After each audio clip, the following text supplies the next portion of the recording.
Okay. All right. So the homework, please upload your homework to the Canvas website, so that way you will get your comments. We won't have time to return your graded homeworks before the exam. Okay.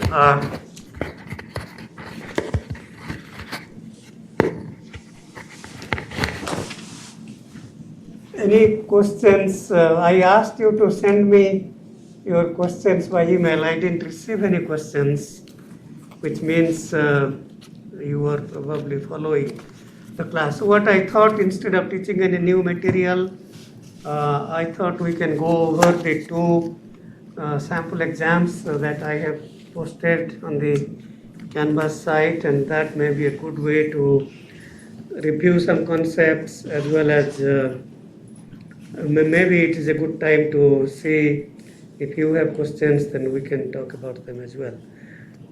Okay, so we can begin with the exam from last time. By the way, how many of you have already reviewed this? Nobody? That means you are busy doing the homework, which is good, yeah. So I'm not sure if it is good or bad that I review this. I mean, the one purpose of reviewing on your own is you are learning, but if I just review, then I already kind of told you the answers, although I won't work out the details. Okay. Still, I think that's still a good review, I think, for the exam. So this first problem is talking about critical path, retiming, iteration bound, and concepts like that. So this is also the part that is common to both classes, the class on hardware design that I taught last time and also should teach during fall, and this class. So that's kind of the only topic I think that's overlapping with both classes. So it says that this is a 12th order filter. As you can see, each of these is a biquad or a second order filter, and there are 4 of these in cascade. So it's a total order of the filter is 12. Okay. Let the time to compute multiplication be 10 units of time and the addition be 5 units of time. And the first question is, what is the iteration bound? So if you look at the two fundamental loops of each stage, so there is the inner loop and the outer loop. So in each of these cascade stages, we have 2 loops. So the first loop, the inner loop, the critical path is 10 plus 5 plus 5. So that's 20 divided by 2 delays. So this one has 2 delays. And the outer loop, again same, 1 multiply 2 adds 10 plus 5 by 3. So that's the maximum of that is 10 units of time. Okay, the next part is the critical path, and illustrate the critical path. So that critical path will start from the output of that delay element, go all the way up and through all the way to the right. Okay. So let's say that's 1 multiply, and all these others are add operations 1, 2, 3, 4, 5, 6, 7, 8, 9. Okay, so that's 9 times 5 plus 10. 45. The part C is saying pipeline or retime to achieve a critical path of 10 units of time. So we already know that the iteration period bound is 10. That doesn't mean it is achievable. Okay, so I have asked already to achieve that critical path of 10, which likely means it is achievable. Okay. Minimizing the number of extra delay elements is an objective for this problem. So pipelining or retiming concepts. Okay. So I have already shown these cut sets here. So there are 4 retiming cut sets. So that's remove one delay from, so there is data going inside this cut set and data coming out. So remove one delay from here, so we are left with one, and add one here, add one here, and add one here. And do that for all places. So that's the retiming process, and then the pipelining cut sets that are placed here. So you place a delay here and a delay here. Okay, so and do the same thing for each of these places.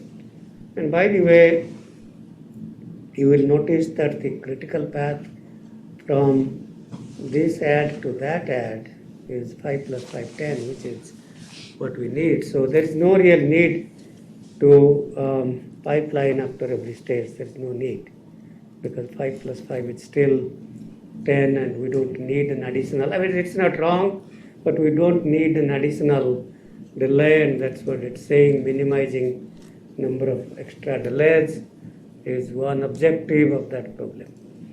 Okay, so so that's the solution that's posted here. So we removed one delay, so we have one here, and we placed these delays. These 2 delays are the pipelining delays that we placed. And so if you go through those 4 pipelining cut sets and 4 retiming cut sets,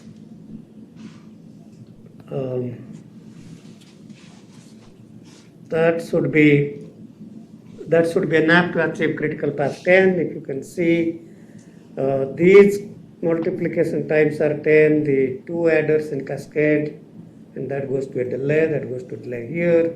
So that critical path does not propagate any further. So that's 10. So one thing that I wrote here, by the way, how many of you can think about how to reduce the number of delays further?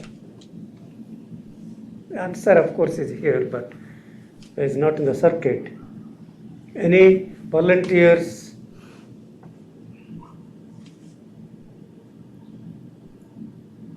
So if you see here, I could move. So at this edge, the 2 outgoing edges have these delays, and I could move those 2 to the input here, right? So push these 2 outgoing edges to the input of that node, and if you do that same thing for A, B, and C, and D, so you can push the delay before each node, saving further saving of 4 delays. Okay, so I assume that probably no student got this part right, but maybe they didn't lose any points. By the way, let me just say that the exam was long. Your exam will not be this long. This was during COVID time, and students were solving the exam on proctored at their home, and so I believe they were given more time. I don't remember, but your exam will be very much similar to Midterm 1 and 2, so the time will still be the same, and the number of problems will still be around the same. This has twice the number of problems. Probably the students got 3 hours. I'm not sure, but yeah. So your exam will not be as long as this exam. Okay, so any questions about this problem? So there are a few non-trivial problems on lattice filters, and these really require you to understand what happens if some of the k coefficients are 0, and so it's kind of keeping track of what is going on in this whole circuit when some of the k coefficients are 0. So that's the intent of that problem. So I can always say what the intent of the problem was, or what I was trying to test. Okay, so in this lattice filter, we want to compute the transfer function. So we are given, if you count simply the number of delays, 2 plus 2 plus 3, there are 7 states. So there are 7 states means 7th order filter. Okay, and only we see these k coefficients alpha, beta, and gamma. There is one extra delay, that means that coefficient must be 0. There is one extra delay.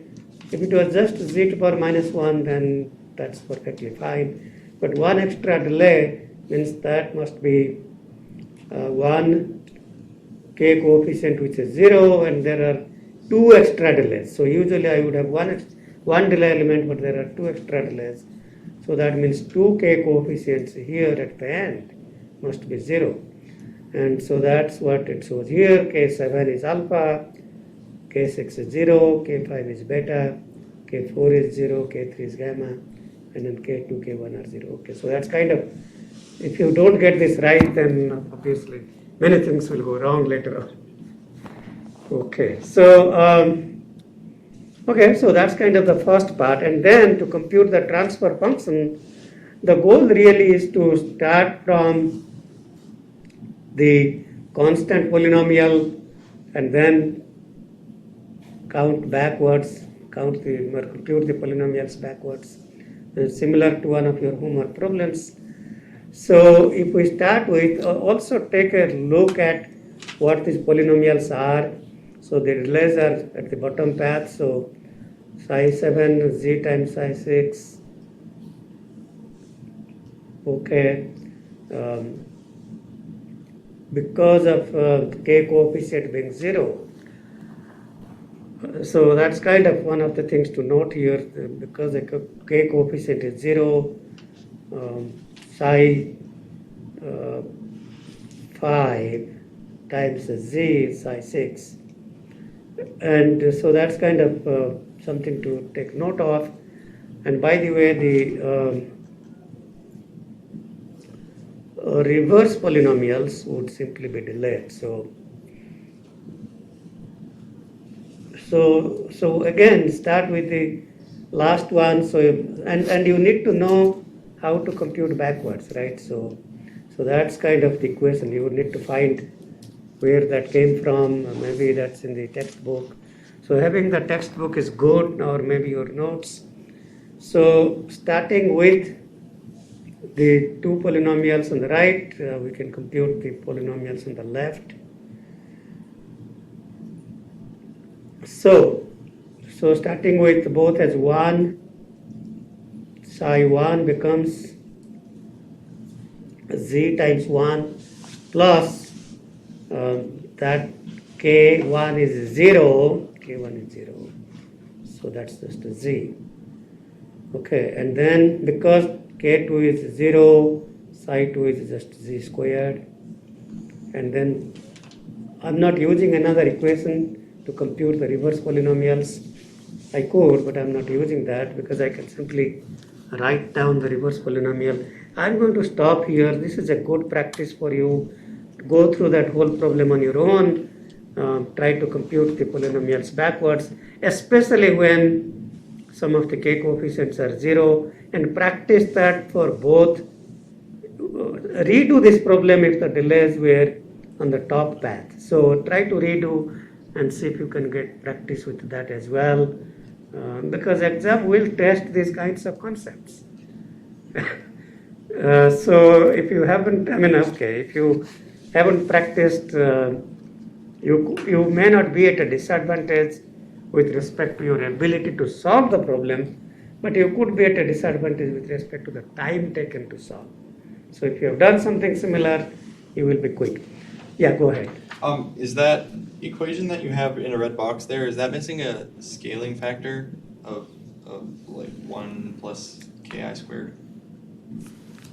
In the psi polynomial, in the phi polynomial, yes. You would have that, sure, but in the psi polynomial, probably not. Let's take a quick look. Yeah, it is good to see what those equations are.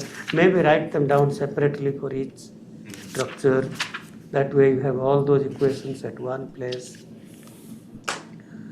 Okay, so let's take a look. Psi I. Okay, so let's take a look at this equation here. Okay, so bring this z to the other side and then bring that quantity to the other side. And then we have psi n is z times psi n minus 1 plus k n psi n minus 1 star.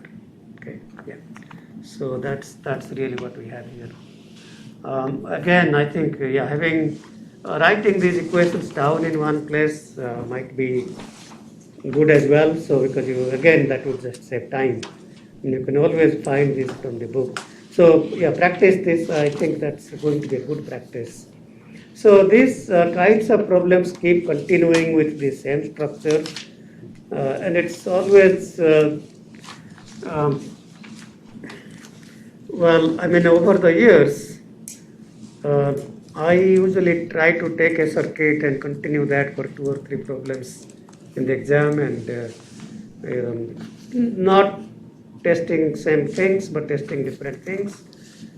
So we are continuing with that same problem here, restated differently, but it's the same structure. We are explicitly showing these delays, and the question is asking for this structure, find the state covariance matrix K. And so there is a hint here. If you forgot what we talked about, how to compute the inner product of these states, you can definitely go to the textbook and look at those equations. So these state variables are already marked: x1, x2, x3, 4, 5, 6, 7. Okay. So the state vector, x1 up to x7, and again these are marked in the reverse polynomial. Think about that a bit. Think about, I do want you to think about, because it does take some thought about understanding those polynomials, especially when k coefficients are 0.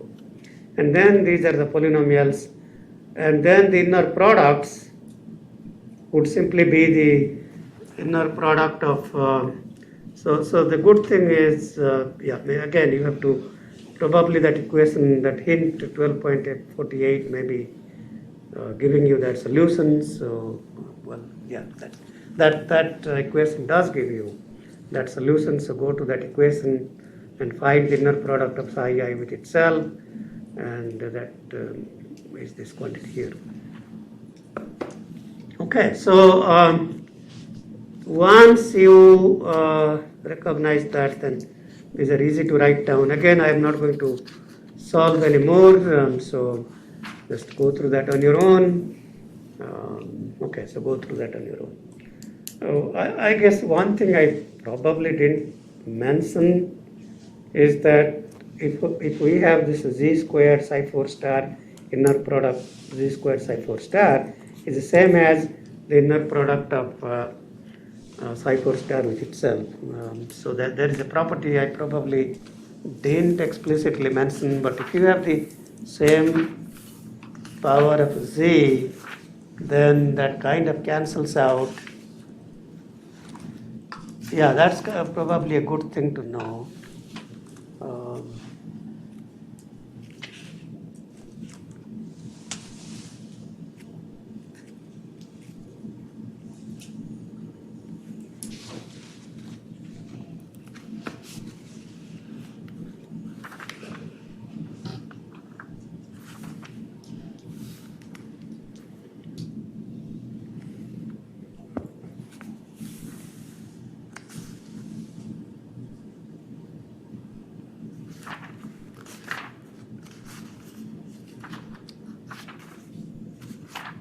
I wonder though where, maybe these are in the appendix. The appendix D maybe.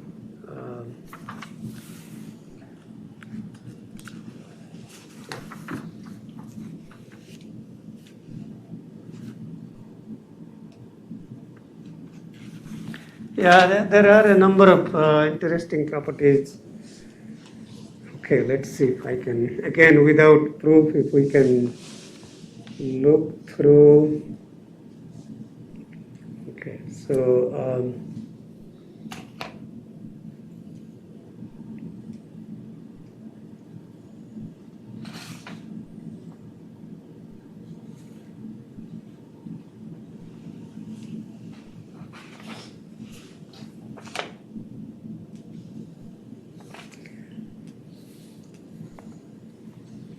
okay, anyway, it's good to know if the so those z's cancel out. So there may be, well, this might be interesting. Again, it is all proved here, but I think these proofs are so involved. I think it's probably sufficient to know this relationship, the inner product of Phi star. It's simply the reflection coefficient Ki. That might be useful to know. But yeah, I don't think, yeah, I won't worry about other things. But yeah, the same power cancels out. So again, I think the goal of this problem was really to, first of all, to understand the fact that the way you compute the covariance matrix K is not by starting with the state space representation and then apply some kind of K matrix by Lyapunov equation. That is not the approach. I think the goal of this problem was simply to understand how you can compute the covariance of each of these orthogonal states by using the inner product property as opposed to using the state space representation. Okay, so that was the intent. Every problem has certain intent. I mean, at least I try to, I'm trying to test a certain concept, so there is always an intent, yeah. Is that property with the inner product with like the z multiplying the polynomials, is that only true if z is the same like order or both sides? Yes, so that z is the same, yeah. That's why it's cancelled out. I think this should be proven in the book. Yeah, that is. Let's see if I can even find.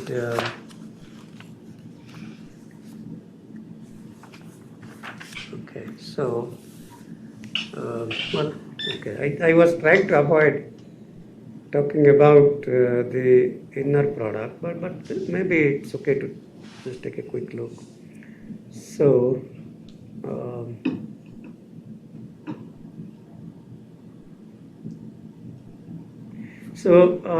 that's the definition of the inner product of the P, the polynomials P and Q. So these are two arbitrary polynomials. Okay, so those of you who haven't seen complex integrals, so that 1 by 2 pi j contour integral of that quantity, and that's usually computed by computing the sum of the residues inside the poles of that function. And again, I wouldn't worry about any of these things. So this, the denominator is here. Okay, the denominator is here. But what you see is this P of z, Q of 1 over z, 1 over z. So if I have this z of pz and z of qz, same z to power 1, multiplied here and here, then what happens, this becomes z of pz and z inverse of qz inverse, and that z and z inverse cancels out. Is that making sense? Again, without following, I mean, it's a bit involved. So if you have taken any class on complex algebra, you would have seen how to evaluate these contour integrals by Cauchy's residue theorem. Yeah. Some of you might have seen this in a DSP class, but we have over the years tried to not teach it in the class. But that's the formal way of computing inverse Z transform. As opposed to looking at the function and using properties and computing inverse Z transform by observations. Okay, anyway, so yeah, so if it's the same power, then these two terms in the numerator will cancel out. So I could have this z cube, doesn't matter. Yeah, okay. All right, so that was that problem. So this problem I'm trying to, same structure, still same structure, I'm trying to test how we can compute round of noise by describing this as a state space representation such that the output of every multiply add corresponds to a state. So that's the problem. So we have many delays. We have a number of delays here, here, and here. And so how do we use pipelining or retiming, etc., so that we can recast this to a structure, equivalent structure, such that every multiply add can be a state variable. Okay, so that was the intent of that problem. Okay, so let's see. And there is no need to compute any round of noise. It's just a conceptual question to try to understand if you can apply the concept. So the first part is saying, can retiming be used to describe each round of noise, round of operation in the digital filter as a state variable? If yes, describe the equivalent structure. So I have placed these red marks to represent that these are the points where we need state variables. So there is multiply by minus alpha and add to the input. So this should be a state variable, means there should be a delay here, same here, same here, and this is multiplied by gamma plus something here, so that should be a state, and we already have a delay, so that's already satisfied. I don't need to worry about that. There is a delay here, so I don't need to worry about that. And well, there is multiply add at the output here. So don't worry about that one for now, because so I just, yeah, that's not part of this first part. Okay. So we need to have delays here and here and here. And is it possible to pipeline and or retime so that every multiply add corresponds to a state variable? Any volunteers?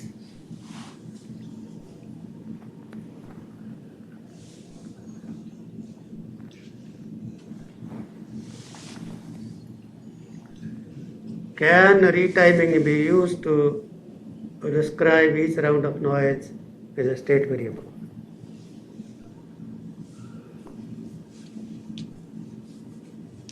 I say that you are unsure. I'm not sure. But Yeah, go ahead. You have, okay. Yeah, go ahead. If you push one of those delays onto the cross or the wire that's going up with the negative coefficient. I can put it here, yeah. I can just push it up. That's what you are saying. Yes, and Okay. then you could push it to both sides of that adder there. You'd like push it across the adder and split it into two delays.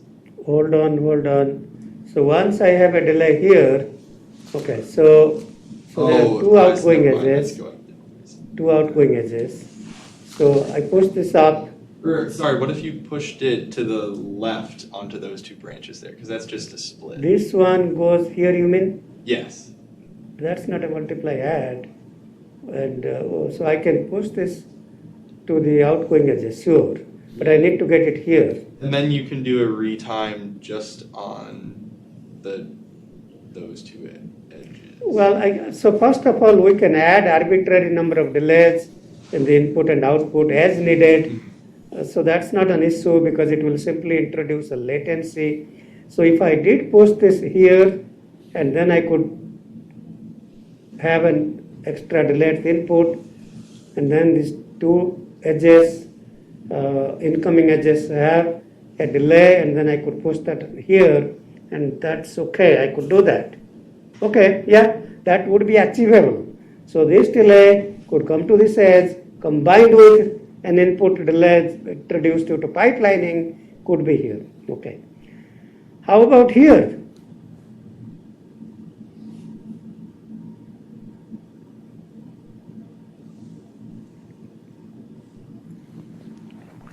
Okay, so first observation is that it is not possible to retime to express each multiply add output as a state variable. That's because if you simply count the number of red marks that I have, that's 3 marks. I need a state here, I need a state here, and I need a state here. But the loop itself has a maximum of 2 delays. So there is no way that we can retime these 2 delays to place them at 3 locations. There simply don't exist enough number of delays to solve that problem by retiming. Okay.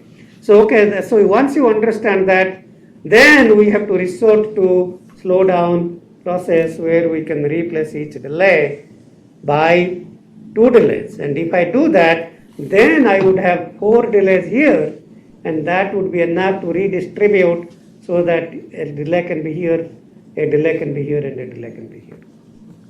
Okay, is that making sense? Okay. So, well, that was the intent. That was the intent of that problem. So, okay, I think again it's still non-trivial. I think I will let you solve this on your own. So once we replace each delay by 2 delays, so this is 4 delays, and we have 6 delays. Work out on your own how I got through these steps. Okay, so that's kind of, it's still not, it's not exactly obvious, but with the solution should be more or less obvious. Okay. Okay, so yeah, there is still there are still tricks to get through to the end of the problem. Okay, all right, so let's take a look at the next one. This is a very simple problem, and again I'm trying to compute the K and W matrices of a very simple FIR filter, given the input U is a zero mean unit variance random variable. Okay, so these are the states x1n, x2n, x3n. By the way, one of the things it's good to know and should be obvious to you, the expected value of x1 squared n is really same as expected value of x1 squared n minus 10 or n minus 15 or n minus 20. It doesn't matter if I take a sequence x1n delayed by 500 samples and then take the expected value of the square of that sequence, they are same. That should be obvious. It doesn't really matter. Okay, so I assume,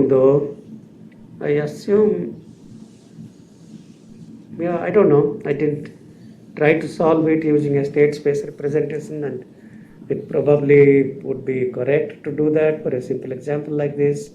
But again, I'm just trying to compute the, okay, I guess, okay, I didn't ask in this problem, but it is instructive to try to compute some of the off diagonal elements of the K matrix as well. So I didn't ask that. I mean, I'm just asking the diagonal elements. And so the expected value of x squared, x1 n squared, x squared n is simply expected value of u squared is 1. And so that's just a squared, and if you go to x2, x2n is expected value of that is the same as x2 n plus 1, it doesn't really matter, and that's just a times un, a times un minus 1 plus b times un. So a times, well, there is one more delay for x2n, so a times un minus 2 plus b times un minus 1 whole squared. So go through that, and the u's, random process u, the expected value of un minus 2 times un minus 1 is 0, because that's the expected value of this times that, expected value of that. So yeah, I will leave it at that. Again, read it on your own, practice how to compute the K matrix, and to compute the, by the way, there is some things are chopped off, but okay, let's see if I can just write down what was chopped off. So F1n, okay, F1n, that's the unit sample response from the input to the state variable x1, and that's just a times delta n minus 1. So the unit sample response from the input to state 1 is, so x1n is a un minus 1. So f1n, replace u by delta, replace the input by delta, so that's just that quantity. So that's, so if you don't want to compute k by the method I described from first principles, you can then use for the k definitions, sigma f 1 squared n, so every other sample except n equal to 1 is 0, so that sum is a squared, and f2n is a times delta n minus 2 plus b times delta n minus 1, so k22 summed over all n, so only 2 of them are non-zero, a squared plus b squared, and f3n, so you can read that as well. So to compute the w, it's very trivial. The unit sample response from each and every state to the output is delta n, or the delayed versions of delta n. So the unit sample response from here to the output, if I just input delta n here, so that would be delta n minus 2. So everything else is 0, set the input to 0, and from here is delta n minus 1. From here is delta n, so G3 is delta n, G2 is delta n minus 1, delta n minus 2, so the W quantities are all 1. So I think what I am trying to say, sometimes it is intuitive to apply methods from first principles as opposed to just working with equations. Again, I'm sure the equations will give you correct answer, and that's perfectly fine, but it's good to understand some key concepts.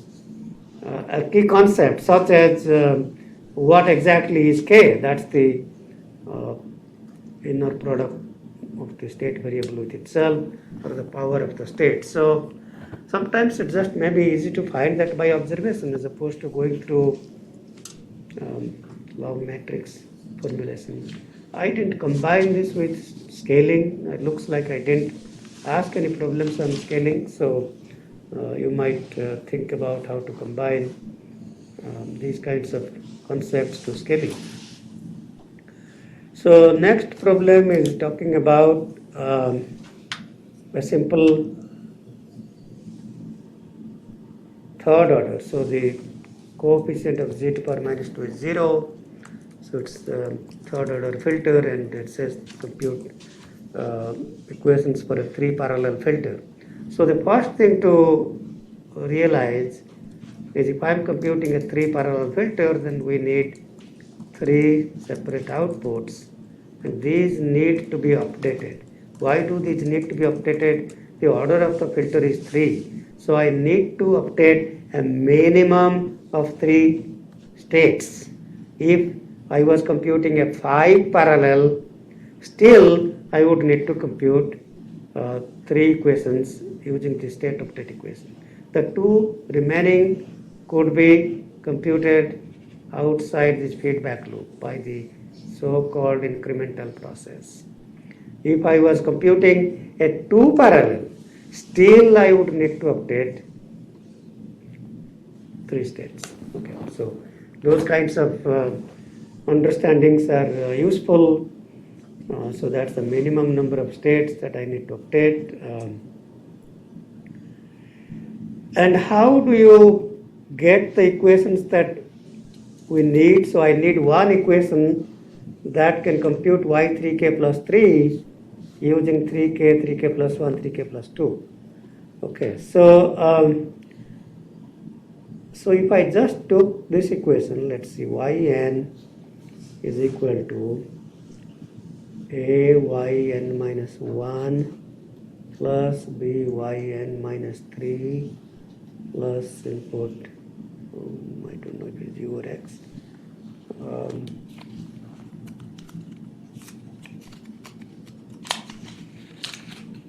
X, okay, plus xn.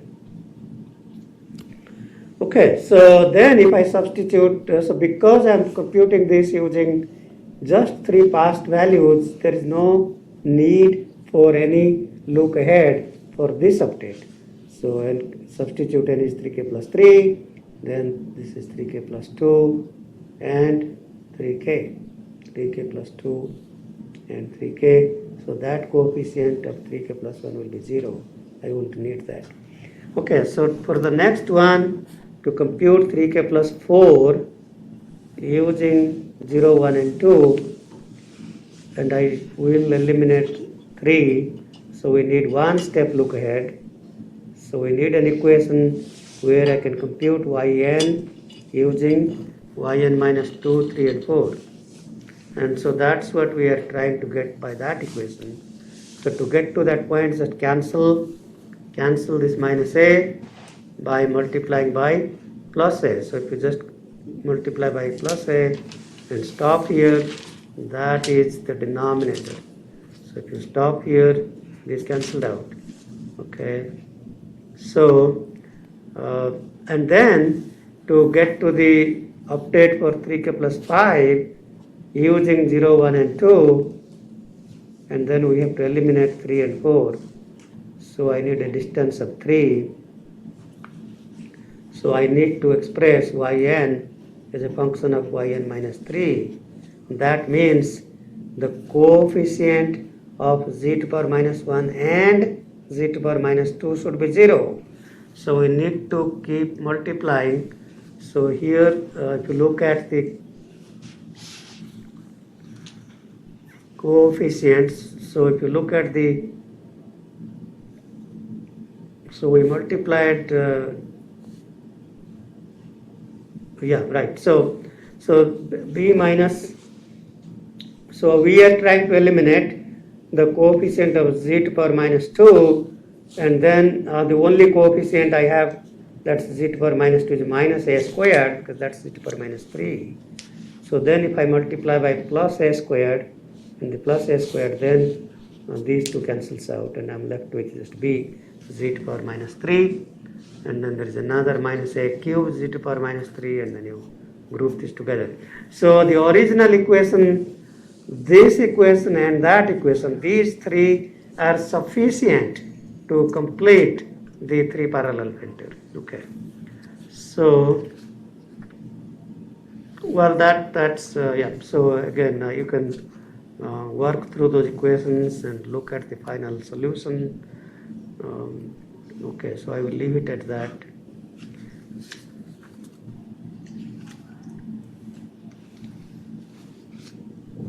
Okay, this problem says transfer function of a 4th order filter. So there are this is a 4th order filter, but it is not any arbitrary 4th order filter. Why is that? Well, there is a 0 coefficient for z to power minus 1, for at least for this one. Okay, so the first question is asking what are the poles of the filter. So if you look at the poles of this quantity, set it equal to 0, and that's plus or minus j half. So those are on the imaginary axis. And if you look at the poles of, again solve for that, okay, so you apply the quadratic equation formula, minus b plus or minus square root of b squared minus 4ac by 2a, and those are at square root of 2 by 3 plus or minus j square root of 2 by 3, and if you take the magnitude squared here, that's 2 by 9 plus 2 by 9, 4 by 9, take the square root, and that's the radius is 2 by 3, and the tan inverse square root of 2 by 3 by square root of 2 by 3 is 1, tan inverse 1 is 45 degrees. Okay, so these two poles are located, so that's the circle of radius half, and then circle of radius 45 degrees, and they're located at 2/3 at an angle 45 degrees and minus 45 degrees. Okay. So the next question is asking, derive an equivalent pipelinable transfer function in scattered locate form such that the number of extra poles added is minimized. Where are the new pole locations? So I guess the trick to understanding the goal of this problem is really to find out. So no textbook equation is going to help you here. So this is kind of again a conceptual problem, and I'm trying to test if you have the ability to understand the simple pole properties of the scattered locate denominator. And so I'm not telling you what should be the pipelining level. All I'm telling you is the number of extra poles to be added should be minimized. Okay. Any thoughts about what should be the pipelining level, or where should we add the poles?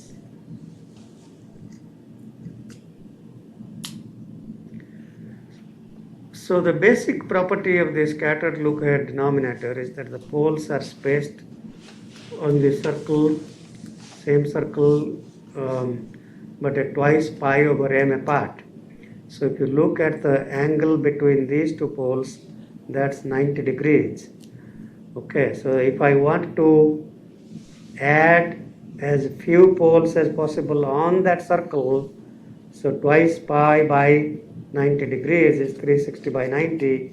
I need a minimum of 4 poles, which means that if these are the two ordinary poles, you go 90 degrees and you add a pole here and you add a pole here and then cancel them with zeros. For these two poles, again at radius half, I should have poles spaced 90 degrees apart. So from here go 90 degrees, add one here, add one here. No, the one already exists, and add one here and cancel these two by zeros. So that was the intent of that problem, and so anyway, so you can see the solution and try to get the final transfer function. So again, I think it is understanding the equations is good, but I think some intuitive understanding is also important and very useful, at least to understand what the problem is trying to ask. Any questions? Okay, so this problem, the last problem here, by the way, it's already been quite a lot. I don't have the statistics of how the students did at that time, but I think it's been already a lot. Students were working at their home, and I wasn't, of course, observing what they're doing. But yeah, so this is a problem that's asking to derive the equations for FIR filter of a normalized lattice. So in the class, we talked about the FIR filter of the basic lattice or the Bray-Markov lattice, and how do we start with the equations. So exactly similar to what we did with the basic lattice, but exactly similar, but how do we take the equations and reformulate them so that we have these equations here. So I've given already the basic equations that the degree is increasing by 1. Okay, so start with phi minus 1, phi minus 1 star. And so we need to express this and this in terms of these two.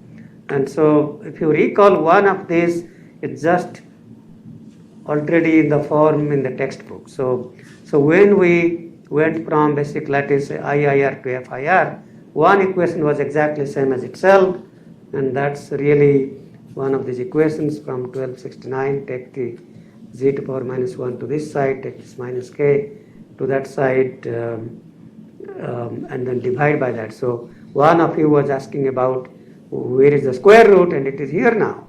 So yeah, the square root is here for the phi polynomial, and this is the same thing, same kind of thing that you needed for the other problem where we are trying to compute the transfer function of the IIR. So that's one equation, and we are done with that, starting with z times phi n minus 1 and phi n minus 1 star. So this is z times phi n minus 1, and that z cancels out with z inverse, and then we have phi n minus 1 star, and so a and b. So that is a 1 by that, and the kn by that, that's b. Okay. For the second equation to compute phi star, so again start with that equation from the book and replace that phi n, replace this red box here, and then you can get phi n star using phi n minus 1 and phi n minus 1 star. So that tells you what C and D are. Okay, so I think these are a set of very interesting problems that are good practice problems for you, although they haven't been part of the homework. Okay, so I'm not sure if you would be able to solve them or not, but again, with everything, after looking at the solutions, they seem trivial. Somebody is working them out.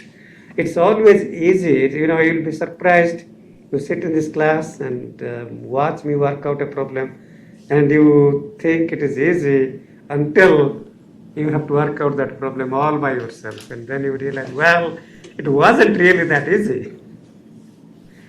Okay, so I'm sure you can relate to that concept. So the other exam that I also posted on the Canvas site from 2016, and I didn't write a solution myself. I assume I must have been more busy at that time not to write a solution for the class, but this is Bhaskar Sen's solution, and he did an outstanding job for his PhD thesis. He's a data scientist at Microsoft.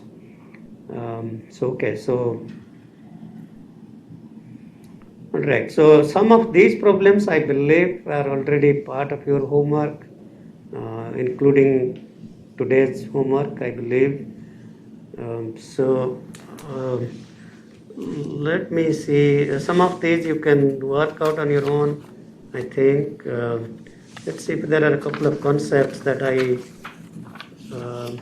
this one you already, again, similar concept that I was trying to look at, try to see where the poles are, and you did this as part of your homework.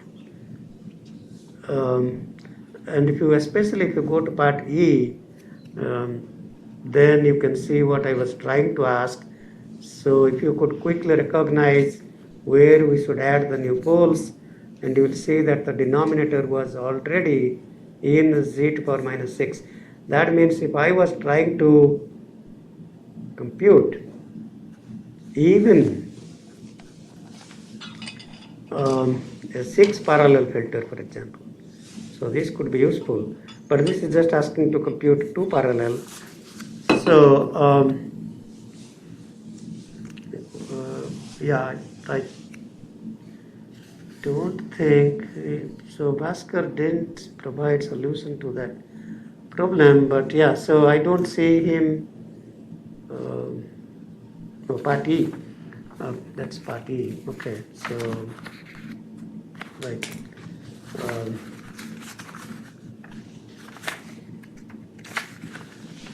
So part E,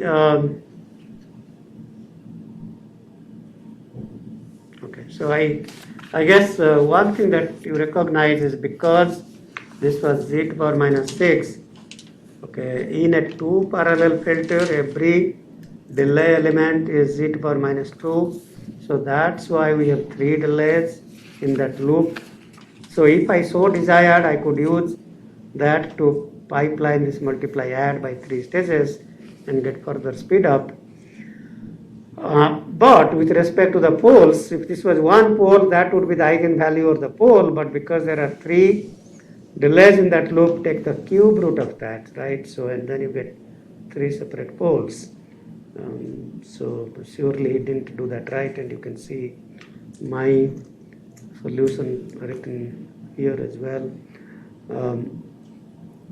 Okay, so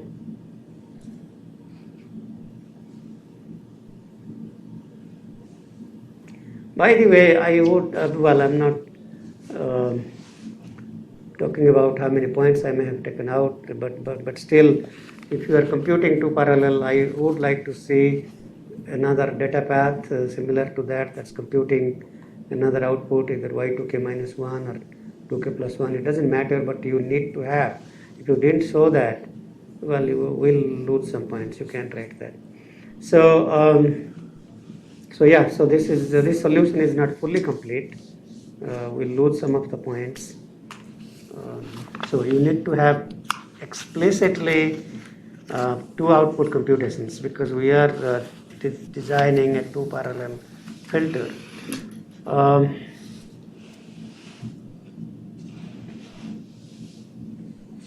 Okay, so part D, if you look at part D, to get a 2 parallel filter from, okay, so I think there is a need to redo. Okay, let's start from basics. So to get a 2 parallel filter for this filter, okay, so as you can see here, this is a 4th order filter. Okay, there should be at least 4 states, and that whole concept of 4 states that I was talking about, there must be 4 states. But I don't have to explicitly update those 4 states in a 2 parallel filter. So what I'm trying to ask here is simply compute 2 outputs in parallel. So if let's say that I'm computing, okay, so if I'm computing y2k and y2k plus 1, and I'm updating those, then this must be y2k plus 2, and this must be y2k plus 3. Okay, so all I need to do, okay, here is the thing. By the way, I do not like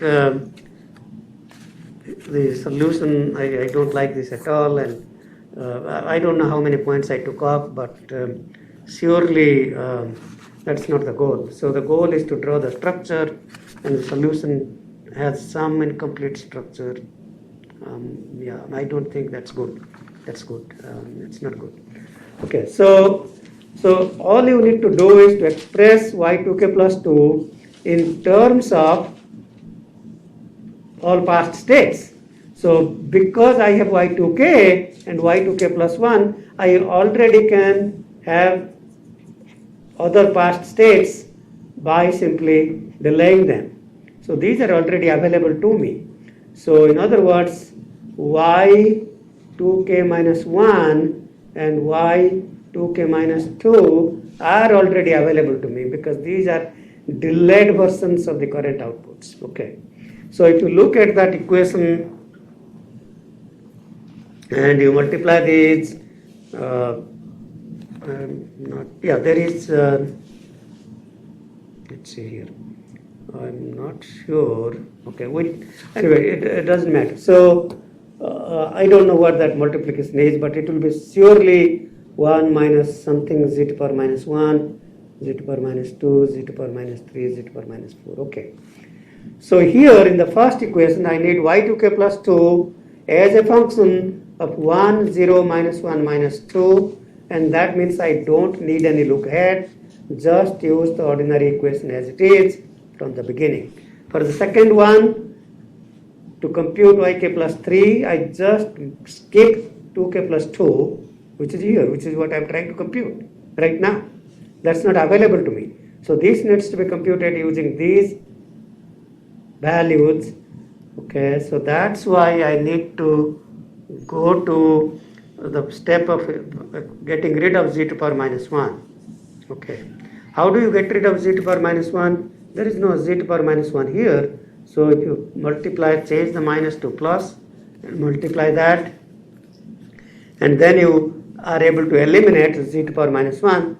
And it so happens that we get rid of z to power minus 2, minus 3, 4, and so on. Okay, so that's why we are left with a very simple denominator. Okay, that's perfectly fine. That's perfectly fine, and you can get so to compute y 3k 2k plus 3 minus 6 would be minus 3.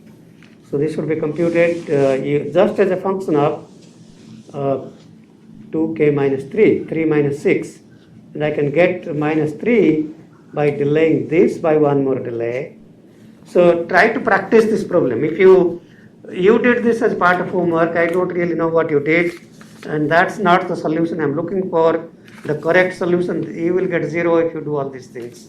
The correct solution I'm looking for is not here, but you understand what I'm looking for. So practice that on your own. Okay, so it may be a good practice if you didn't do it right in the homework. Okay, so that was that problem. I won't go through this kind of problem. I mean, it's still useful to practice and practice where to place the round of noise nodes. And so I guess it's trivial to compute the round of noise from error source here, for example. But if you add round of noise source here, the E1n, and that transfer function is going to be a second order transfer function, and what is the quickest way to compute the sigma g squared n with respect to that round of noise? And so the first step is to first step is of course to compute the transfer function, then do a partial fraction expansion, and you get that expressed in terms of the roots here, which are half and third, and then you can write down hn very easily, half times half to power n un. Okay, there is some un missing, but okay, doesn't matter. Minus 1/3 times 1/3 to the power n un.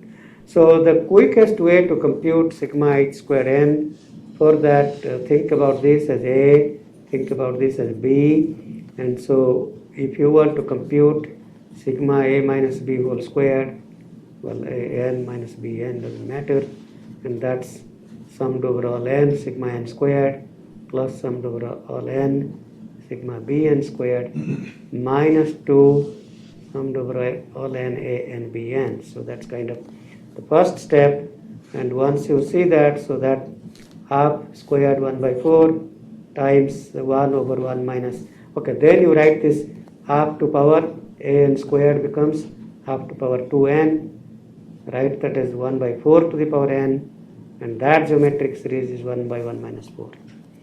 1/3 squared 1/9, and 1/3 squared to the power n 1/9, and the product 1 by 2 times 1 by 3 is that 1 by 6 times 2, 2ab, and half times 1/3, 1/6 to the power n summed over n equal to 0 to infinity. So that's kind of one way. If you haven't practiced this, I'm not quite sure if I gave homework problem to practice these kinds of expressions, but that's really the intent, is to see if you can go through that kind of calculation.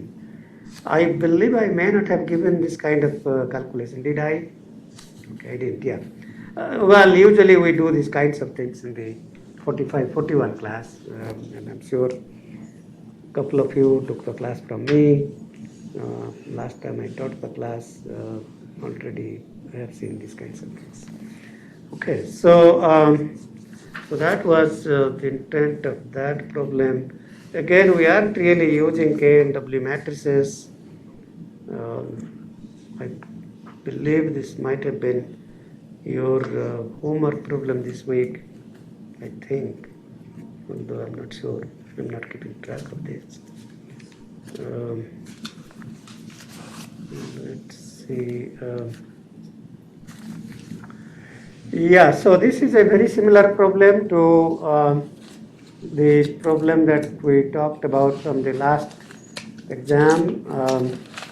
And also I believe this is your exam question, homework question. So that's part of your homework question this week.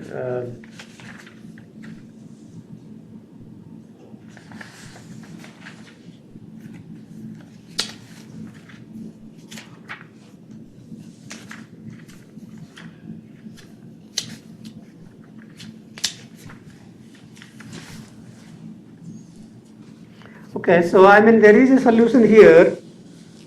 So obviously you can write down equations for each stage, and you won't go wrong if you start with the polynomials at the very end to be 1.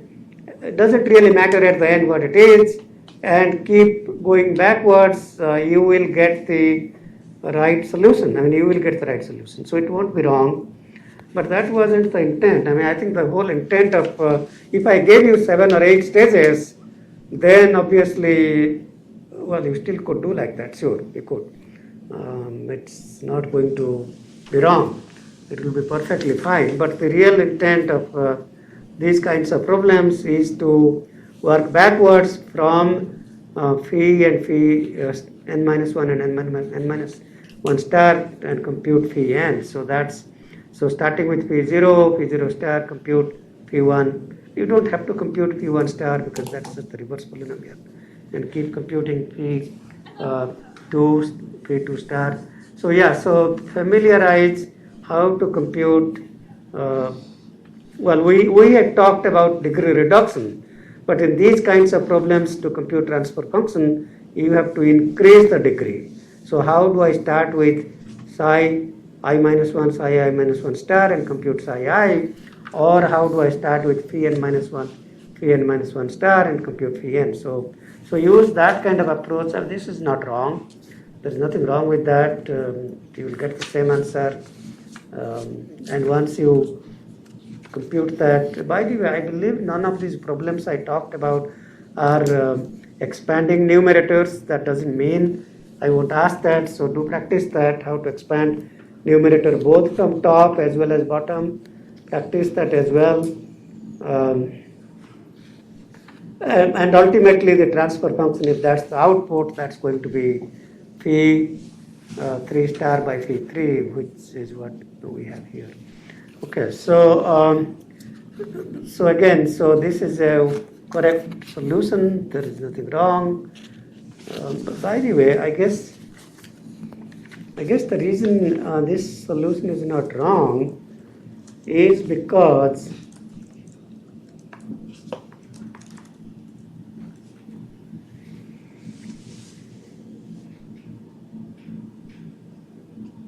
yeah, I mean, I guess this property of phi 0.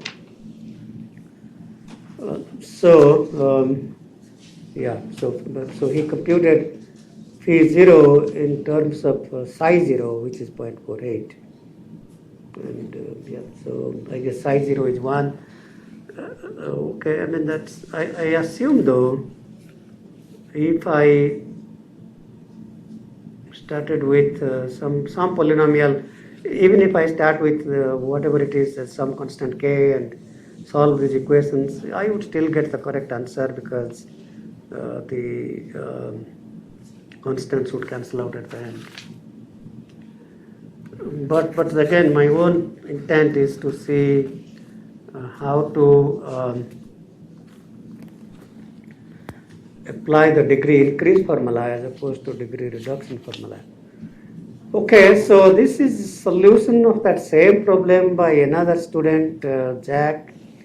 Jack, by the way, Jack's father was doing his PhD when I joined this department.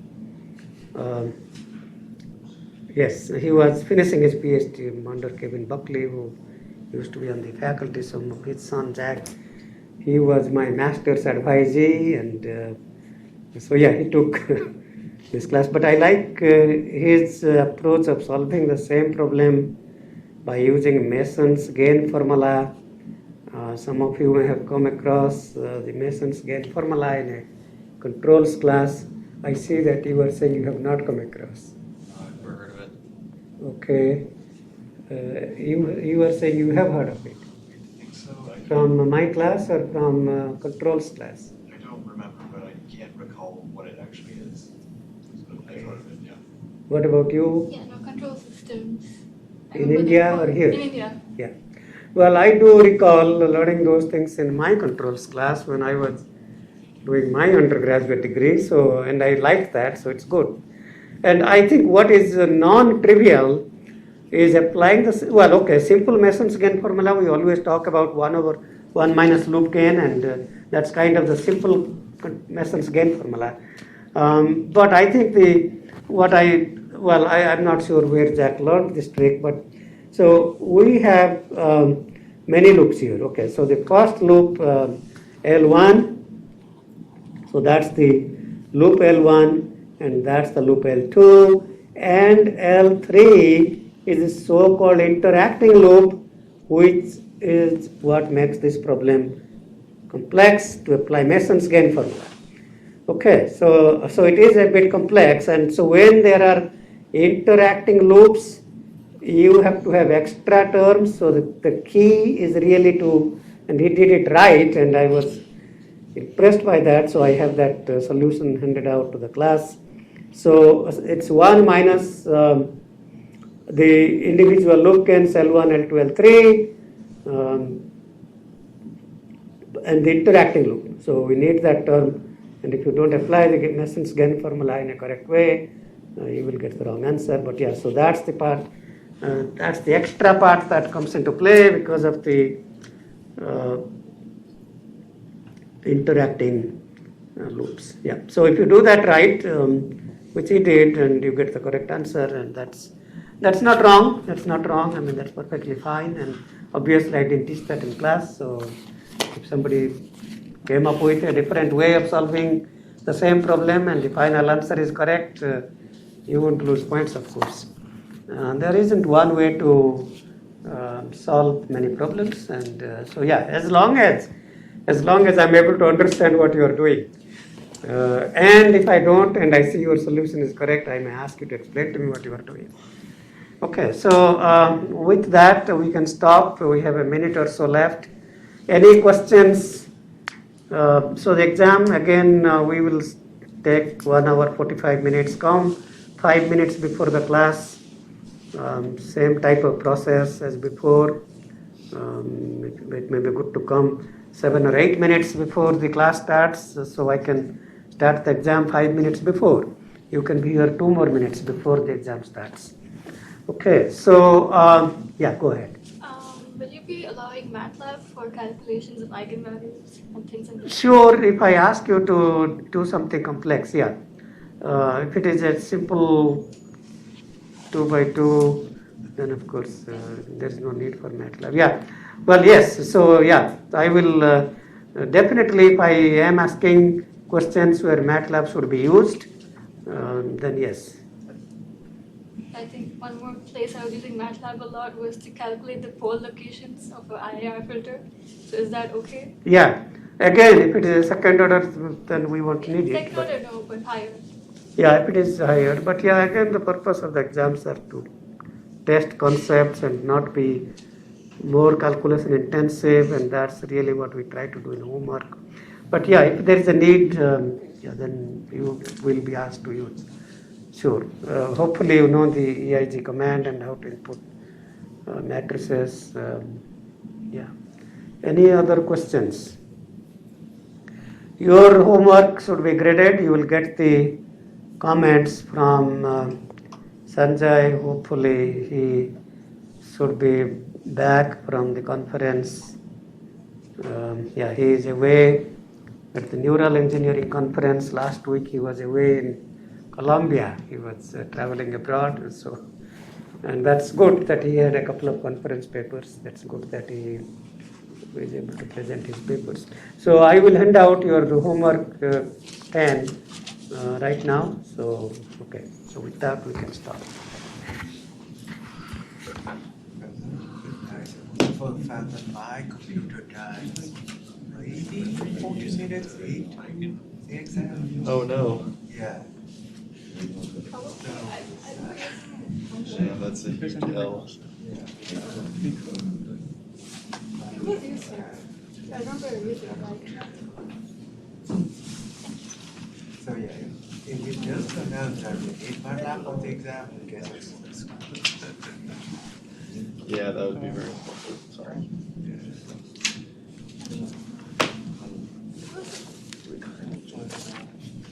I think probably